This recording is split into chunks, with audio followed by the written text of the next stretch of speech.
Informer, you know, say that I'm a snowman, I go blam. I like you bum bum down. Take the man that say that I'm a snowman, stamp somewhere down the lane. I like you bum bum down.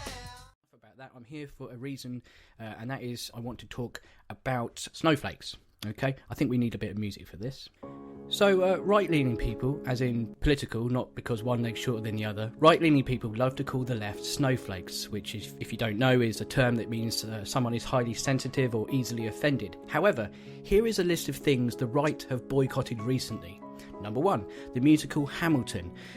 Mike Pence, of all people, came to the musical a few weeks before Donald Trump was inaugurated and sat through the left-wing liberal performance. Later, after the performance, the actors read out a statement basically saying that they were scared of what was to come, and they essentially asked Mike Pence and Donald Trump not to destroy the world. This led to Donald Trump, I know this is uncharacteristic of him, to have a meltdown on Twitter, where he literally called for safe spaces in theatres. I don't need to add any more to that, do I? Next up is Kellogg's, the cereal brand. There's a company called Sleeping Giants who you should follow on Twitter. They like to contact companies that advertise with Breitbart and say, hey guys, have you noticed the anti-Semitic, quite racist, quite anti-female bullshit rhetoric coming from this website? Do you really want to be associated with that? And they are so successful at getting people removing their advertising from Breitbart. This happened with Kellogg's, so Breitbart declared, because it's a massive amount of money they lost, Breitbart declared a war on cereal because of this. That's a war on cereal. It's no wonder satire is so hard nowadays, because it's so hard to top that kind of bullshit coming out of Breitbart, Next up is Netflix. There was a film a couple of years ago called Dear White People. Now in 2017, that's been changed into a TV program that's going to be broadcast on Netflix very soon. Now, the title alone is enough to offend racists and the alt-right, which is obviously the same thing. But to delve further into it, all of these people had was a 35-second trailer featuring a black woman saying a couple of things that she found a bit offensive, including images of white people blacking up, or with blackface if you prefer. 35 seconds, that's all it took for people to boycott a program without any other information about it. Here's a clip from the trailer. Dear white people, here's a list of acceptable Halloween costumes. Pirate, slutty nurse, any of our first 43 presidents. Top of the list of unacceptable costumes, me.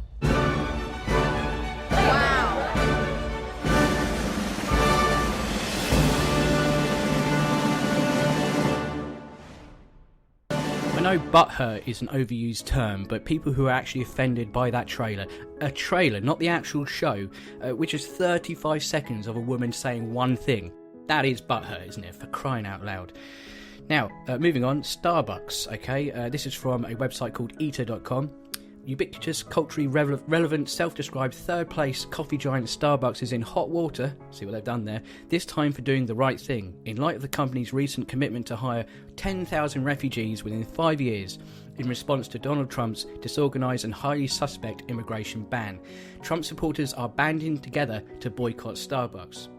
There have been a lot of people shouting, well, why don't you hire veterans instead or alongside immigrants and so forth? In fact, Starbucks has a long history of hiring veterans, supporting them with various internal programs and honouring or spotlighting veterans that are employees or store managers. Since 2013, the company has hired over 8,000 veterans as part of its dedicated program.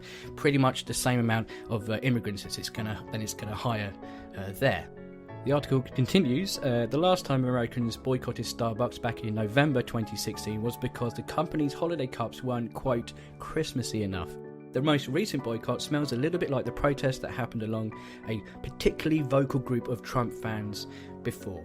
When a Trump supporter felt he was waiting too long for his Starbucks order, he assumed it was because the barista was a Hillary Clinton supporter, logic, and launched into a tirade that was captured on video and subsequently went viral. Trump fans came out to support their brethren by asking that baristas at Starbucks write Trump on their cups, thereby forcing staffers to yell out the president's name when a drink order was ready. Hashtag Trump Cup became a trending hashtag for a few days after the incident, and Starbucks pocketed those sweet, sweet protest dollars. Jesus Christ. Now, 96 companies have told Donald Trump where he can shove his Muslim ban, according to Gizmodo.com. It's disrupting their business, they say. So expect some of these companies listed to be part of the conservative right-wing ban at some point. Companies like Twitter, Intel, Reddit, Lyft, whatever that is, Kickstarter, PayPal, Microsoft, Yelp, Spotify and Dropbox, to name but a few. But how are you going to show your hurt feelings if there's no Twitter to use? No. Guys, we're not even halfway through. Next up is Donald Trump getting pissed off, surprise surprise, on Twitter when it was announced that Ivanka Trump's clothing range has been dropped by many stores, including one that I've never heard of before. Anyway, it's good to try and dismantle your country's economy just because your daughter is earning less money. Well done, mate. Next up, the big one, Star Wars, okay? The Force Awakens, about a year ago, featured, I hope you're sitting down for this, guys, a female and black man as the lead roles. I know. I mean, you know, I know, yeah? And then, about a year later, Star Wars fans went rogue. Guys, okay, never mind. Star Wars Rogue One featured even more brown actors in the lead roles, and of course #white genocide. When racists watching the movie realised that the Empire is 100% white.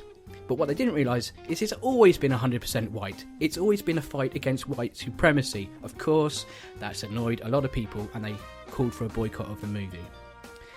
Now, Pepsi have criticised Trump. What they really said was, after he was elected, that the CEO was a bit worried. That's all they said out loud, which meant that there was a boycott called over Pepsi.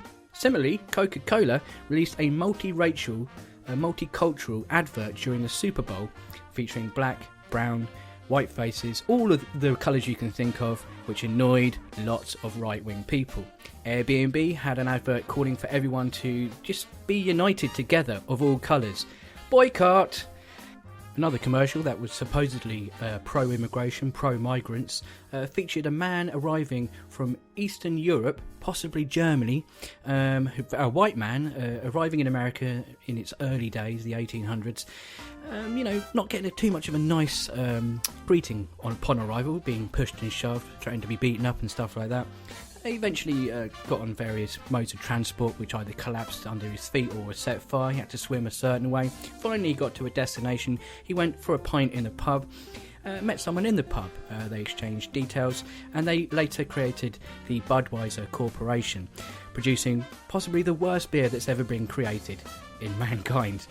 However, despite living the American dream, people were pissed off by that advert. Result, boycott. Yet another Super Bowl advert that really annoyed people, well, people on the right, was for car maker Audi. The commercial featured a father wanting his daughter to grow up in a more equal world between the sexes. He said that really she should get equal pay for doing the same work as a man. I know it's a far-fetched thing for people on the alt-right to really grasp. So I made a video featuring Pandering Panda, my character, and I suggested that maybe they're right. Maybe no matter how hard a woman works, at the end of the day, she should only be able to afford 84% of a sports car. Case closed, Your Honour. Finally, in this list at least, is Ben & Jerry's, the ice cream maker, who have supported the Black Lives Matter movement, which means, of course, people aren't going to buy their chocolate ice cream anymore. Now, that's just the list that I came up with on the 10th of February. I counted 14 more boycotts that I didn't include, but the number by now, on the 14th of February, Valentine's Day, could be even higher. That's much love for all of those companies out there. My point, ladies and gentlemen, is quite obvious. All these people call us names, but at the end of the day, there is no bigger snowflake than the people on the right. My name's Ben. Thank you very much for listening to this bit. Remember to subscribe to the Anti-Social Media podcast on Spreaker.com or iTunes. But even better than that, if you could help support my YouTube channel, also by the name of Anti-Social Media, then I think you might enjoy it. So thank you very much, and back to Richard. Bye.